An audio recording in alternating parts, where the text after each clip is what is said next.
नमस्कार मित्रों, मैं राजीव कुमार अपनी बगिया में आप सभी का तहे दिल से स्वागत करता हूं। आप देख रहे हैं Rajiv kitchen gardening YouTube channel. देखिए, आज का भी थोड़ी बहुत जानकारी और कुछ सवालों के जवाब मैं वीडियो में लेने की कोशिश करूंगा। और मेरी छत पर जैसे ही मैं वीडियो बनाने आता हूं तो ये देखिए, ये कुछ चिड़ियाँ यहाँ पर अपने आप इतना मोहब्बत करती हैं कि चिड़ियाँ, पक्षी, गिलहरी ये सब छत के ऊपर आ जाते हैं। अब आप कहेंगे गिलहरी आती होगी तो नुकसान भी करती होगी। उनके खाने के लिए मैं पहले से इतना प्रबंध कर देता हूँ, इतने दाने मैं पहले से यहाँ डाल के ही जाता हूँ कि वो दूसरी चीज़ों पर अटैक नहीं करते। घर पे जैसे कोई भी चीज़ आती है, सब्जियाँ आई या फल आए, तो कुछ फल मैं उनके हिस्से के लिए भी यहाँ पे रख के छोड़ के जाता हूँ, तो फिर नुकसान नहीं करती। अगर आप उनके लिए पर्याप्त मात्रा में भोजन की व्यवस्था करके जाएंगे तो फिर आपका नुकसान नहीं करेंगे। अगर उनके खाने के लिए यहाँ कुछ नहीं मिलेगा तो वो फिर ज़रूर कुछ ना कुछ नुकसान करती हैं। जैसे कल मेरे को एक अंकल जी मिले थे, मैं उनके यहाँ गया था और अंकल जी की बगिया भी आप देख रहे हैं। जैसे कल एक मेरे को भाई साहब मिले थे और उनके यहाँ मैं गया था, उनके यहाँ बहुत सारी गिलहरी आती हैं और कल उनको मैंने देखा था कि उनकी भी बगिया बहुत अच्छी तरीके से सजी हुई थी। मैंने उनसे पूछा कि भाई साहब, आपकी बगिया में गिलहरियाँ तो बहुत आती हैं, क्या नुकसान करती हैं कि नहीं करती? तो उन्होंने बताया एक मेरे को बहुत अच्छा फार्मूला। वो फार्मूला क्या था कि वो गिलहरियों के लिए रोटी को रात में लगभग 5 रोटी बोल रहे थे कि 5 रोटी मैं रात में रख देता हूँ अलग से, और सुबह उठकर उस रोटी को, उन रोटियों को वो मिक्सी में चला देते हैं। उन्होंने मेरे को चला के भी दिखाया। जब वो मिक्सी में चलाते हैं तो वो एकदम पाउडर बन जाती है रोटी। जब पाउडर हो जाती है तो उसको छोटी है दूध में, फिर वो लगभग 250 ग्राम दूध में उन रोटियों को मिक्स कर देते हैं।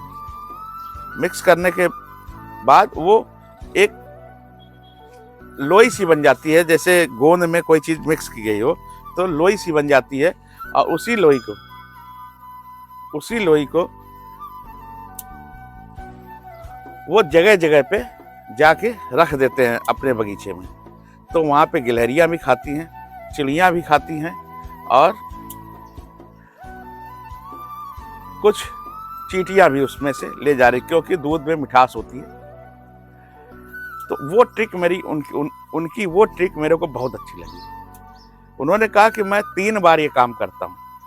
सुबह रख के जाता हूँ, दोपहर में जैसे वो आते हैं फिर अपनी तो देखा अगर खत्म है तो वो फिर रख के चले जाते हैं। शाम के टाइम उन्होंने कहा 4 बजे के लगभग फिर मैं एक बार उनके लिए रोटियां रख देता हूँ। तो उनकी छत पे जो भी सब्जियां लगी हुई हैं, बोले जब उनका पेट भरा रहेगा तो वो फिर दूसरी चीजों पर उनका ना ध्यान जाता है और ना वो अटैक करती हैं। अब देखिए, ये इतनी सारी तरोई, और वही मेरी भी छत पे मैं तो ऐसे फल ज्यादातर रख के जाता था उनके लिए, और चिड़ियों के लिए दाना, उनके लिए फल और चिड़ियों के लिए दाना रख के जाता था। ऊंची ज्यादा हो गई तो अब इसमें हमें कुर्सी की व्यवस्था करनी पड़ेगी ऊंचाई के हिसाब से, क्योंकि ये तरोई जो लगी हुई है ये देखिए, और ये बहुत अच्छी तरोई और बहुत लंबा साइज तरोई का। और हमको तो अगर 4-5 मिल जाती हैं डेली यहाँ से तो हमारे, और डेली तरोई ही थोड़ी खाई जाती है, तो किसी न किसी को दे भी दी जाती हैं। और बात आई थी छोटी वाली तरोई की, ये छोटी वाली तरोई बड़ी वाली तरोई से बहुत ज्यादा स्वादिष्ट है। अब ये देखिए, ये आराम से काट ली जाएंगी इस तरह से। आराम से निकाल ली जाएगी। मैंने भी देखा है और खाया है कि जो बड़ी वाली तरोई है, इससे जो छोटी वाली मैंने आपको जो परवल के साइज की तरोई है, उसका स्वाद बहुत अच्छा है। और बहुत लोगों ने मेरे से कहा है कि भैया इसका बीज मेरे को ज़रूर चाहिए। तो आज मैं फिर बता देना चाहता हूँ, जिन लोगों को इस वाली तरोई का, ये देखिए मैंने बीज के लिए छोड़ दिया, ये देखिए ये मोटे साइज की, जिसको ये छोटी वाली तरोई का बीज चाहिए तो अभी से मेरे को कमेंट्स करके बताते रहें, जिससे मैं उतनी तरोई छोड़ सकूं बीज के लिए। जिन लोगों ने मेरे को कहा है कि ये छोटी वाली तरोई का बीज चाहिए, मैं बीज के लिए छोड़ रहा हूँ। ये देखिए इस तरह से मैं बीज के लिए तरोई छोड़ दे रहा हूँ। तो आप लोग ज़रूर बताइएगा कि बीज कितने लोगों को छोटी वाली तरोई का बीज चाहिए। तो अगले साल मैं जुलाई के महीने में, क्योंकि 1 महीना पहले ही मैं सबको ये तरोई, जो तरोई ये लग रही है छोटी वाली, ये तरोई मैं सबको, जिससे पर्याप्त मात्रा में बीज तैयार करके और भेज सकूं। हाँ, अब ये देखिए तरोई मैं दिखा देता हूँ। छोटी वाली तरोई जो लगती है हमारे यहाँ, उसका साइज क्या है, ये देखिए उसका ये साइज है। इस तरह की साइज से ये छोटी वाली तरोई का फल होता है।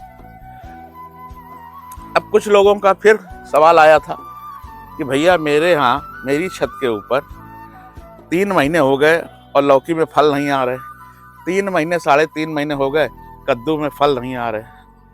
तो देखिए एक जो एक बेल वर्गी सीजनल सब्जी होती है, उसकी लाइफ ही 3 महीने होती है। और 3 महीने अगर लगे हुए हो गए हैं, हो सकता है कि वहाँ पे सही रोशनी ना आ रही हो, सही रोशनी का प्रबंध ना हो, इसलिए ऐसा हो रहा हो। तो आप कोशिश करिए कि अब 3 महीने अगर हो गए हैं तो उस बेल को उखाड़ दीजिए। मगर तकलीफ तो होगी कि राजीव जी आप क्या कह रहे हैं कि बेल को उखाड़ दीजिए, और बेल को अगर नहीं उखाड़ेंगे तो उसका समय तो पूरा हो गया, अब वो क्या फ्रूटिंग देगी। और देखिए आप पूछेंगे मेरे से कि राजीव जी ये आपने इतना बड़ा सा कपड़ा आपने क्यों बांध रखा है, क्यों लटका रखा है, ज़रूर पूछेंगे। तो इसका जवाब आपको मिलेगा समय आने पे कि इसके अंदर क्या है।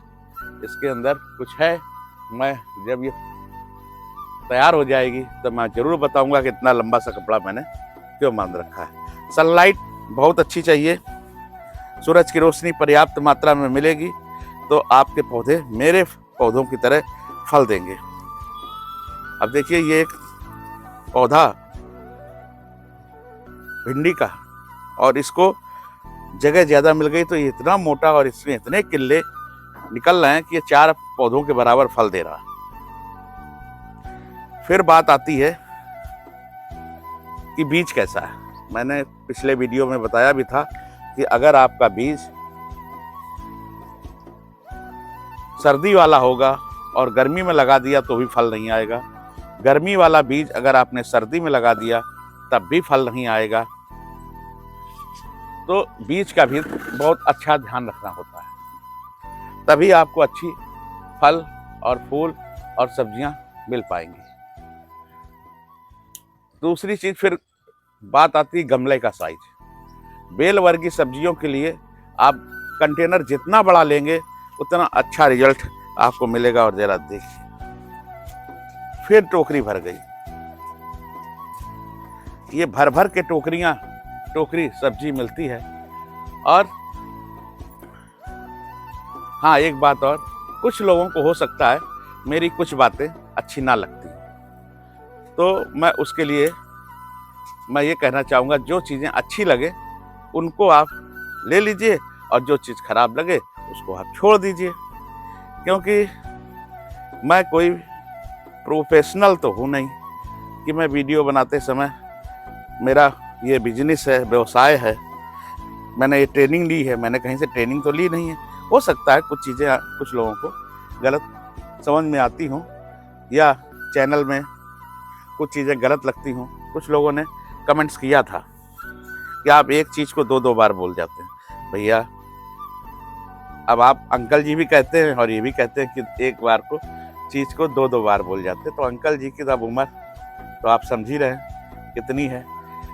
और अंकल जी इस उम्र में भी वीडियो बना रहे हैं। और जब तक गार्डनिंग करता रहूँगा आप लोगों को नई नई जानकारी देता रहूँगा, जिससे आप लोग भी अच्छी अच्छी सब्जियां और फल फूल मेरी तरह उगा सकें। अब देखिए गोभी का फूल, अब मैं इनको हार्वेस्ट करने लायक हो गए हैं, जल्दी हार्वेस्ट कर लूँगा। और इधर जरा कितना सुंदर फूल दिखता है भिंडी का।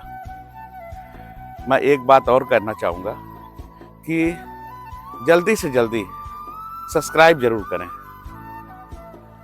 जिससे अंकल जी का चैनल भी खूब तेज़ी से बढ़े और अंकल जी का उत्साह बढ़े, जिससे आप लोगों के लिए और मैं क्या कर सकता हूँ, आप लोगों के लिए क्या जानकारी दे सकता हूँ आप लोगों के लिए ज़रूर बताएं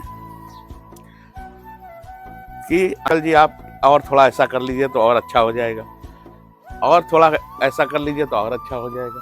ये जानकारी अंकल जी को आप लोग सुझाव में रखिए। इससे दूसरी चीज़, अंकल जी के हौसले को बुलंद बनाए रखने के लिए, जमा बनाए रखने के लिए आप लोग चैनल को सब्सक्राइब जरूर करें। एक लाल वाले बटन को दबाकर काला जरूर कर दें, जिसमें सब्सक्राइब लिखा होता है, उसको लाल वाली बटन को दबाकर काला जरूर कर दें। अब देखिए, जब तक हम अंकल जी वीडियो बना रहे थे तो हमारी आंटी जी ने देखिए कितनी सारी सब्जियां तोड़ दी, इतनी सारी ढेरों सब्जियां। जब छत के ऊपर आ जाओ तो इतनी सब्जियां मिल जाती कि आप नहीं चाहते हैं कि आपकी भी छत पे इसी तरह से सब्जियां मिल सकें। देखिए, आज मैंने आपको गिलहरी के विषय में और बताया कि जिनके बगीचे में गिलहरी से नुकसान होता था, और फिर वीडियो बहुत लंबा हो जाएगा। मैं आज कलौंजी की खली की मैंने पूरी तैयारी की थी कि कलौंजी की खली मैं जो है ना डाल के दिखाऊंगा आज, और मैं डाल भी रहा हूँ। देखिए, वीडियो तो लंबा हो जाएगा मगर कोई बात नहीं, आज थोड़ा सा लंबा ही देख लीजिए। ये कलौंजी की खली जो मैंने डिकम्पोज कर दी थी, और इसको मैं चला के दिखाता हूँ, और वीडियो पूरा देखा करें। ये देखिए, ये कलौंजी खली मैं आज अपने कुछ पौधों में डालूंगा। और इस मैंने 5 लीटर वाले हजारे में मैंने 4 लीटर पानी भर लिया, और देखिए 1 लीटर इससे लूँगा। ये देखिए 1 लीटर खली इससे लूँगा, और आधा ही लीटर लूँगा, क्योंकि पहला एक्सपीरियंस है, कहीं गड़बड़ ना हो जाए कुछ, इसलिए मैं आधा लीटर ये देखिए खली लेकर और इस हजारे में भर दूँगा। ये देखिए, इस हजारे में आधा लीटर मैंने खली डाल दी। 4 लीटर पानी में आधा लीटर खली डाली, और इसके बाद मैं इसको ले चलता हूँ और आपके सामने ही अपने पौधों में देता हूँ, देखता हूँ इसमें क्या रिजल्ट आएगा। इधर पहले अपने मोगरे में दे देता हूँ, ये फूल वाला मोगरा है मेरा, इसमें मैं दे देता हूँ, और ये झुमका बेल में भी दे देता हूँ, थोड़ा सा रजनीगंधा में दे देता हूँ, और इधर चल के अब देता हूँ ये अपनी लौकी में। ये लौकी में देखिए थोड़ा सा मैं लौकी में देता हूँ, इस लौकी में भी थोड़ा थोड़ा, इधर भी लौकी है, इसमें भी थोड़ा सा दे देता हूँ। ये देखिए, और ये बड़े वाले ड्रम है, इसमें भी थोड़ा सा दे देता हूँ। इसके बाद इसका अगले हफ्ते फिर इसको दूंगा, देखता हूँ इससे क्या इसमें रिजल्ट आता है। और बचा हुआ इस बैगन में दे देता हूँ, बैगन में दे दिया। अब अगले हफ्ते फिर देखूंगा कि 1 हफ्ते कोई भी खाद देने के बाद 1 हफ्ते तक इंतजार करिए, और देखिए कि उसके अंदर क्या ग्रोथ निकल के आती है इसको डालने के बाद। मैंने आपको ये जानकारी दी। वीडियो बहुत लंबा हो रहा है, इसलिए वीडियो को यहीं समाप्त करूंगा, मगर चलते चलते कह के जाऊंगा कि अंकल जी का वीडियो सब्सक्राइब जरूर करें। जय हिंद, जय भारत, जय किसान।